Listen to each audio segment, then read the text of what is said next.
In today's video, I just want to talk about how to install one of these crimp-on style BNC connectors onto some RG58 50 ohm coax. Now this could be to repair a damaged cable or to make up your own jumper cable of a custom length.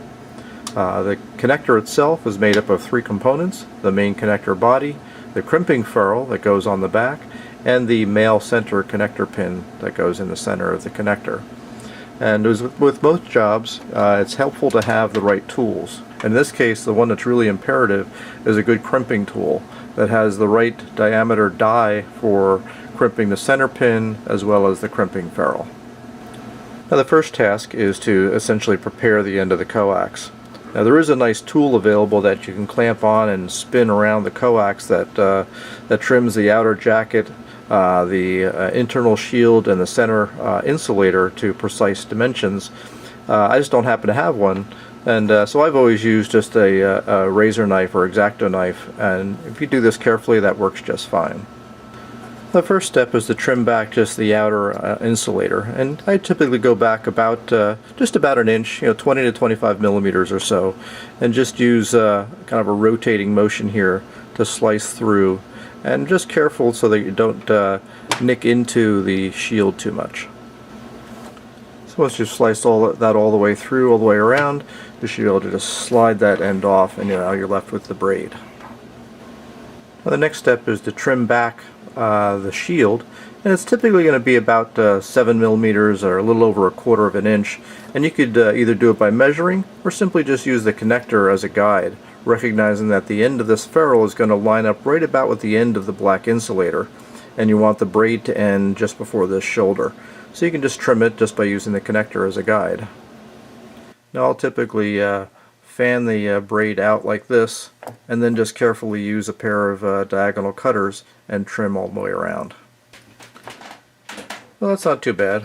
Now's a good time to slip the compression ferrule over the end of the coax and get it down out of your way here for the time being.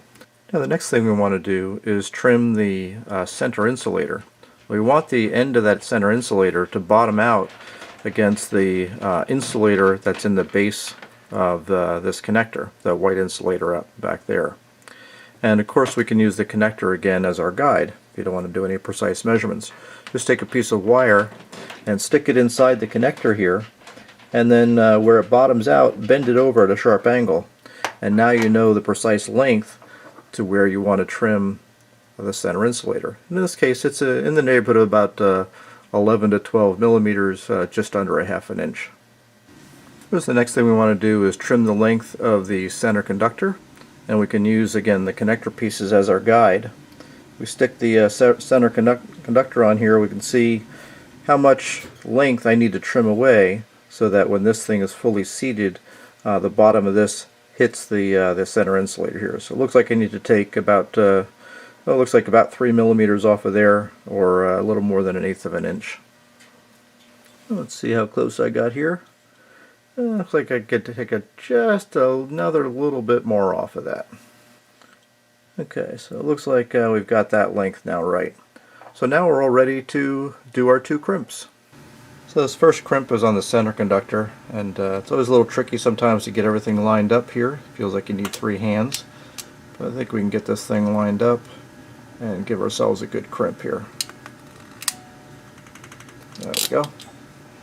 And we'll just double check that that's good and tight and not coming off. And the next step is to insert the connector on. And we want to kind of make sure that the braid goes all around on the outside here. So we'll just push that on and push the braid up tight against the crimping ferrule. And then once we have got that in place, the connector is all pushed in as tight as it's going to go. We're bottoming out that center insulator against the inside of the connector. We can bring our crimping sleeve up and cover this up. And now we're ready to crimp that. Okay, so now this one's a little bit easier here. We stick this in the correct ferrule here. And I like to not quite bottom it out, but leave myself a little bit of a gap on both sides here. And then we'll crimp that down. And with that, we are done. This connector is on there good and tight. It's not going anywhere. And I've done this for many years. These connectors can serve you well for many years to come, and they're very easy to do. You can buy the materials, the connector, the ferrules, and everything as sets from many places, even on eBay and Amazon, and you can make yourself up your custom cable sets. Now, there is an optional step that we could have taken when installing this connector. Before doing the final crimp, we could have slipped on a piece of heat shrink tubing. And then after making the final assembly here, bring the heat shrink tubing up and shrink it across the ferrule and onto the coax. That makes for a really nice, neat, professional appearance, and it also serves as a little bit of a strain relief. But that's all there is to it to install these crimp-style BNC connectors on coax. The connectors will be specific to the type of coax being used, whether it's RG58 like this, or maybe 75 ohm RG59, or maybe the miniature RG174, whatever it might be.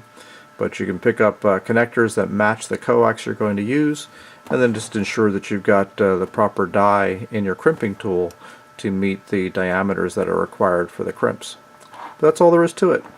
I hope you enjoyed this video, got a little something out of it. And if you like what you see on my channel, please subscribe, give me a thumbs up for this video here, and we'll look for you next time. Thanks again for watching, as always.